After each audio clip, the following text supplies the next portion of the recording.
Assalamualaikum warahmatullahi.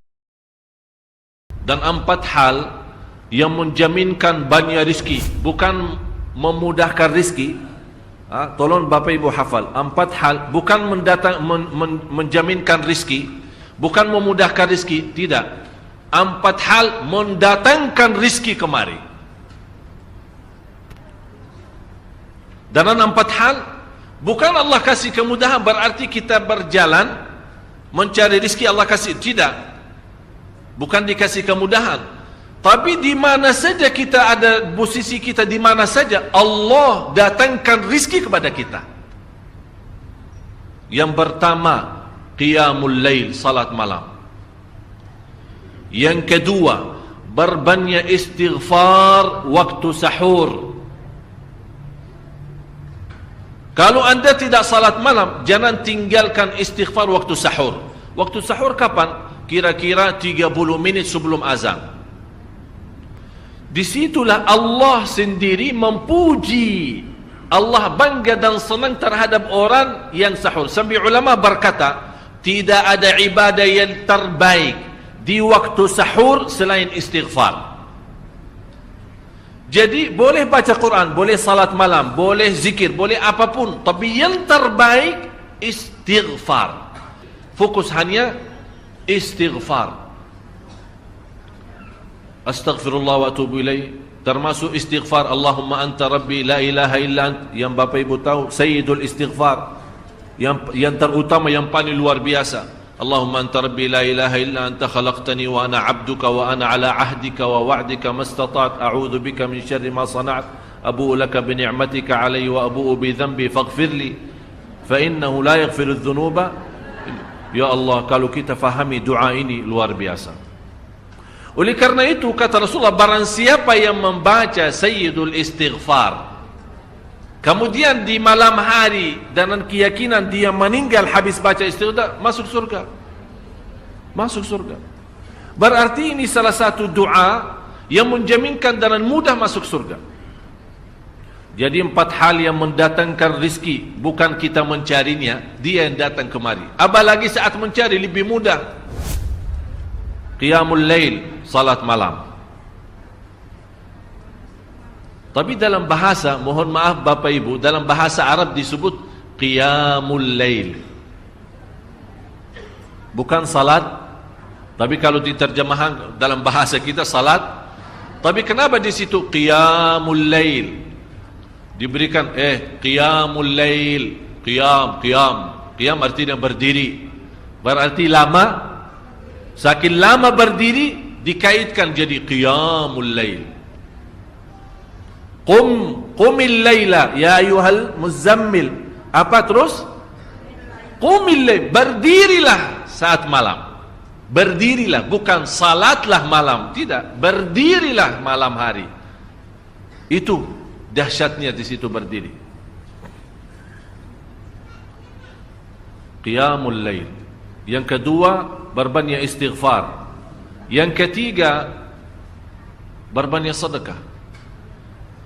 Sebenarnya bukan istilah berbanyak sedekah. Kadang-kadang orang bersedekah 100 juta, udah saya sudah bersedekah 100 juta. Bukan itu. Bukan yang dimaksud berbanyak sedekah itu dari sisi uang itu banyak atau sedikit, bukan. Yang dimaksud rahasia sedekah, ta'ahudus sedekah, istiqamah bersedekah.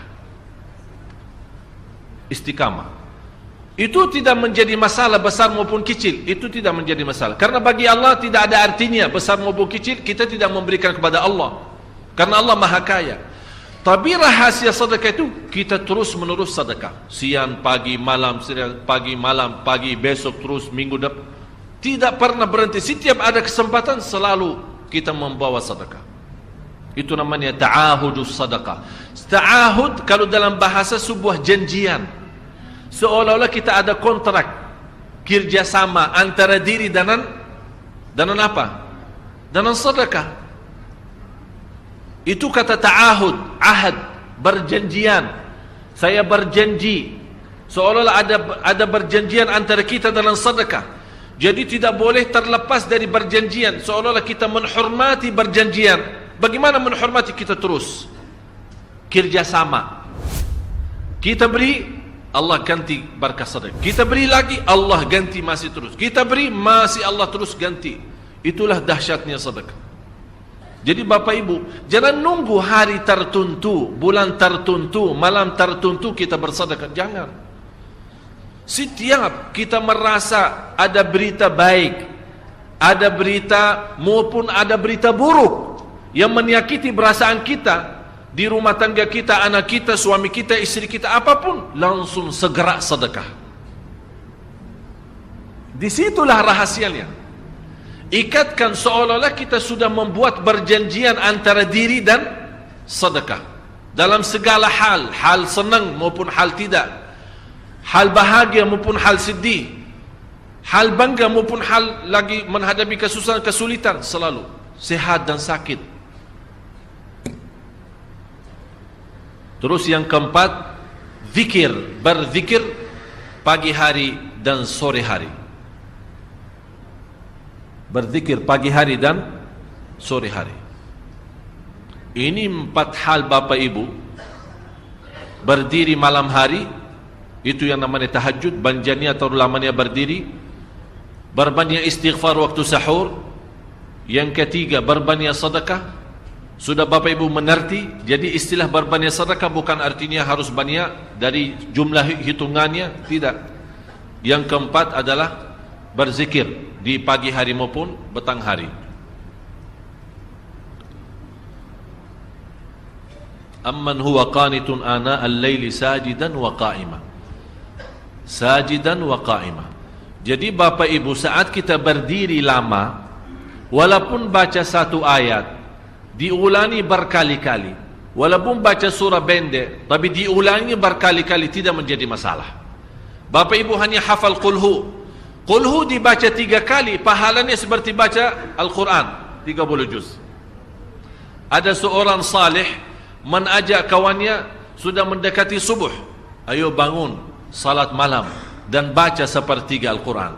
Langsung orang itu menjawab, bagaimana saya baca, sebentar lagi mau azan. Bacalah Qul huwallahu ahad. Salat malam dan Qul huwallahu ahad. Jadi Bapak Ibu, yang saya harap, jangan susah fikir, ya Allah saya mau baca apaan. Tak usah susah fikir. Baca dan nikmati, yang penting nikmati bacaan. Walaupun Qul huwallahu ahad setiap hari. Kalau kita pusing baca, Allah tidak akan pusing mendengar. Malah Allah paling senang mendengar bisikan bacaan dan bisikan doa kita malam hari. Allah paling senang mendengar bisikan doa munajat kita malam hari. Itu luar biasa.